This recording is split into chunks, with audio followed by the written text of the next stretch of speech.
नमस्कार। BA second year. पिछली class में हमने फूड एडल्ट्रेशन के बारे में पढ़ा था।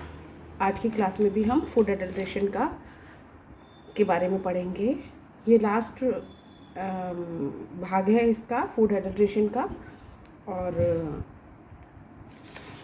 आज के टॉपिक में फूड एडल्ट्रेशन समाप्त हो जाएगा, तो इसके बाद हम इसके असाइनमेंट और इसका पीडीएफ भी ले लेंगे।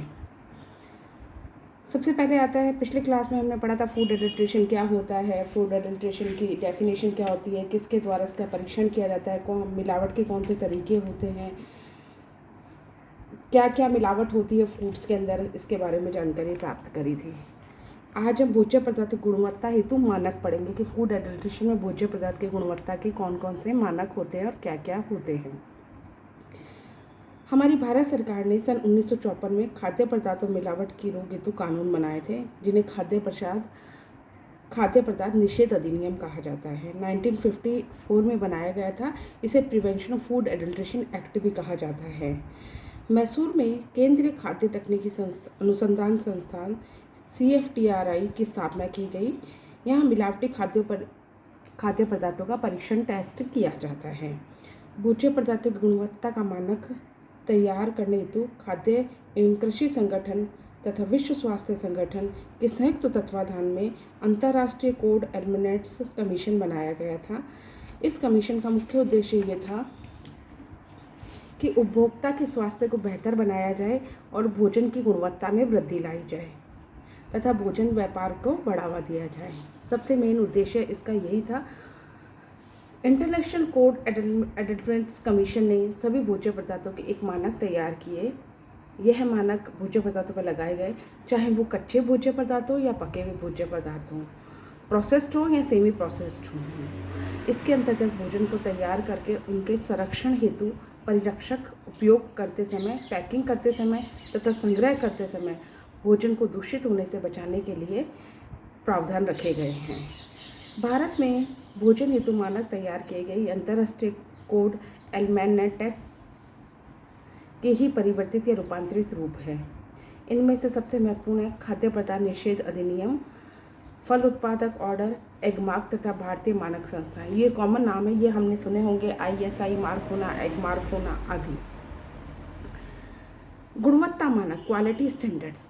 गुणवत्ता मानक भोज्य पदार्थों के कुल वजन, वास्तविक आकार, उसमें उपस्थित पौष्टिक तत्वों की मात्रा तथा दूसरी विशेषताओं के आधार पर तैयार किए जाते हैं।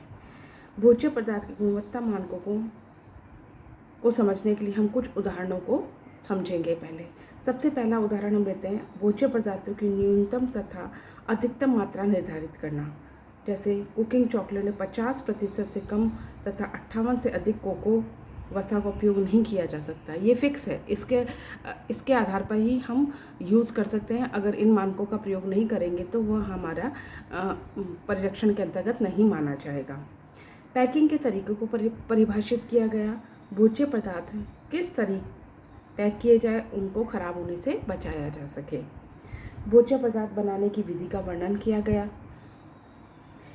किन किन भोज्य पदार्थों का उपयोग किया गया तथा कितनी मात्रा में किया जाए, ये सब भी डिसाइड किया जाता है। पैकिंग के बाद उन पर लेबल लगाना, उपभोक्ता को आगाह करना कि वह किस तरह से भोज्य पदार्थ का संग्रह करे, इसके बारे में पूरी जानकारी उपभोक्ता को दी जानी चाहिए। उपभोक्ता का उपयोग करते समय किन किन बातों को ध्यान में रखें तथा तैयार करने की विधि का विवरण लेबल पर सब कुछ अंकित होता है।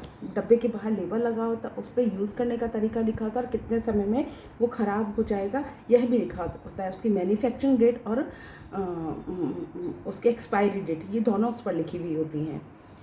नेक्स्ट आता है फल उत्पाद आदेश मानक, मतलब food products order standard, FPO। Bharat सरकार ने सबसे पहले फल उत्पाद आदेश के बारे में जनता को 1946 में जानकारी दी। इसके पश्चात 1955 में आवश्यक वस्तु अधिनियम के तहत लागू से किया गया। 1961 में इसके कई आवश्यक सुधार किए गए। इस अधिनियम के तहत जो भी व्यक्ति या संस्था फल एवं सब्जी भोज्य पदार्थ तैयार करना चाहता है, उसे सबसे पहले अच्छे उत्पाद तैयार करने हेतु लाइसेंस लेना होता है। साथ ही तैयार उत्पाद का मानक फल उत्पाद आदेश के अनुरूप होना चाहिए।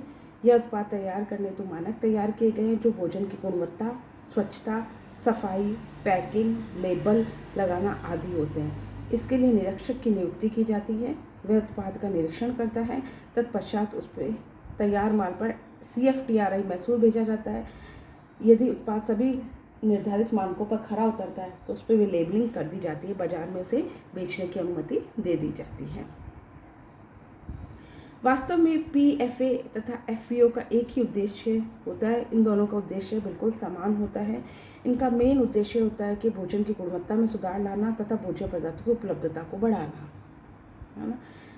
भारत में मुख्यतः 2 मानक तैयार किए जाते हैं जो भोज्य पदार्थ की गुणवत्ता को बनाए रखने के लिए उपयोगी होते हैं। सबसे पहला आता है एगमार्क, दूसरा भारतीय मानक संस्थान ISI मार्क, जो कॉमन नेम है, ये हमने बहुत सुने होंगे। सबसे पहले हम लेते हैं एगमार्क। भारत सरकार के मार्केटिंग तथा निरीक्षण निदेशालय the directorate of marketing inspection of government of India ने विभिन्न भोज्य पदार्थों की न्यूनतम गुणवत्ता बनाए रखने के लिए मानक तैयार किए। एगमार्क चिन्ह मुख्यतः भोज्य पदार्थों की भौतिक एवं रासायनिक विशेषताओं, इसमें उपस्थित पौष्टिक तत्वों की मात्रा आदि के आधार पर दी जाती है।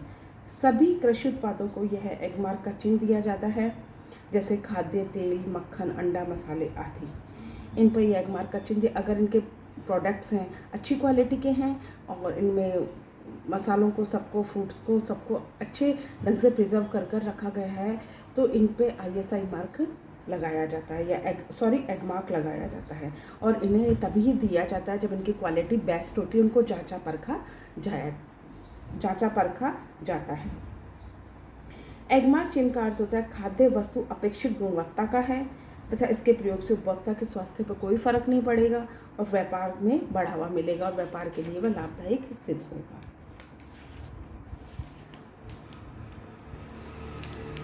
कृषि उत्पादों के ग्रेडिंग तथा मार्केटिंग अधिनियम 1937 के अनुसार सभी भोज्य पदार्थों की गुणवत्ता एवं पौष्टिकता को बनाए रखने के लिए निश्चित मानक तैयार किए गए, जो इस बात की गारंटी देता है कि इस चिन्ह के बने उत्पाद के सेवन से स्वास्थ्य पर किसी भी तरह का कोई प्रतिकूल हानिकारक प्रभाव नहीं पड़ता।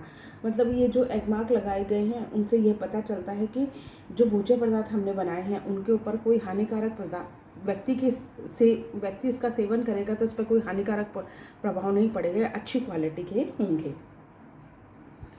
भोजन पर ग्रेडिंग की जाती है। ग्रेड फर्स्ट, ग्रेड उत्तम, विशिष्ट श्रेणी, उत्तम श्रेणी, अच्छी श्रेणी, ग्रेड थर्ड, साधारण श्रेणी आदि ऐसे ग्रेडिंग कर कर उन पर उनकी मार्केटिंग की जाती है और उनको बेचा जाता है। परंतु ये चिन्ह तभी दिया जाता है जब भोज्य पदार्थ एगमार्क द्वारा मानक निर्धारित कर दिया जाता है। एगमार्क के द्वारा जांचा परखा जाता है कि क्वालिटी बेस्ट है, तभी इनको चिन्हित किया जाता है, अन्यथा यह चिन्ह उनको नहीं दिया जाता है। सेकेंड आता है भारतीय मानक संस्थान प्रमाण चिन्ह, Indian standard institution certification marks scheme, ISI। इसकी शुरुआत ISI सर्टिफिकेशन की जो स्थापना हुई थी 1952 में हुई, के अंतर्गत की गई थी। इसके बाद 1961 में इसमें कई आवश्यक सुधार किए गए हैं। इसके अंतर्गत उन्हीं भोज्य पदार्थों को ISI या चिन्हित किया जाता है या उन पर ही लेबलिंग की जाती है जिनकी गुणवत्ता प्रमाणित हो चुकी होती है। अगर प्रमाणित नहीं होती उन पर ISI का निशान नहीं लगाया जाता है। इसके द्वारा केवल उन्हीं उत्पादों को लाइसेंस दिया जाता है जिसका उत्पाद मानकों द्वारा निर्धारित कर दिया जाता है। यह चिन्ह उच्च क्वालिटी वाले भोज्य पदार्थों को दिए जाते हैं और उनकी गारंटी ली जाती है। ISI द्वारा नियुक्त अधिकारी भोज्य पदार्थों की जांच करता है तथा सभी तरह से सही पाए जाने पर उन्हें मार्केट में बेचने की अनुमति मिलती है, अन्यथा उन्हें मार्केट में बेचने की अनुमति नहीं होती। मतलब सबसे पहले उसकी ग्रेडिंग करी जाती है, उसके बाद उसको जांचा परखा जाता है ISI के द्वारा। ISI अगर उसे जांच परख लेती है और उसकी क्वालिटी बेस्ट होती है तो उसे ISI का चिन्ह दिया जाता है, अन्यथा उसको चिन्ह नहीं दिया जाता और उसी के आधार पर उसकी गुणवत्ता का मानक को आधार माना जाता है, अन्यथा उसके मानक को आधार नहीं माना जाता है। तो ये हुआ फूड एडल्ट्रेशन का टॉपिक। ये इस टॉपिक में हमने सबसे पहले पढ़ा था कि फूड एडल्ट्रेशन होता क्या है, फूड एडल्ट्रेशन के ऑब्जेक्टिव्स क्या हैं, फूड एडल्ट्रेशन हमें कैसे पता चलता है कि किस किस भोज्य पदार्थ में क्या क्या मिलावट है, और फूड एडल्ट्रेशन के टाइप्स ये दो तरह के होते हैं, एक तो इंसिडेंटल और इंटेंशनली, जानबूझकर की गई मिलावट और अनायास मिलावट। फिर उसके बाद हम मिलावट के पहचान के तरीके पढ़ चुके हैं। उसके बाद हमने पढ़ा, इसके अंदर हमने इनके टेस्ट पढ़े कि कैसे फिजिकल केमिकल टेस्ट कर हम ये पता लगा सकते हैं कि इस भोज्य पदार्थ में कौन सी चीज़ की क्या मिलावट है कि नहीं है। उसके बाद भोज्य पदार्थों की गुणवत्ता के मानक तैयार किए गए। ये मानक ISI मानक होता है और एगमार्क मानक होता है। ये दोनों प्रमाणित होते हैं। इनको टेस्ट करने के, फूड प्रोडक्ट्स को टेस्ट करने के बाद इन मानकों को सरकार द्वारा व्यापारियों को दिया जाता है। CFTI मैसूर के अंदर इसकी क्या की जाती है, इनको जांचा परखा जाता है। उसके बाद इन भोज्य पदार्थों पर, खाद्य पदार्थों पर लेबलिंग की जाती है। ये तो वो हमारा फूड एडल्ट्रेशन का टॉपिक पूरा। धन्यवाद।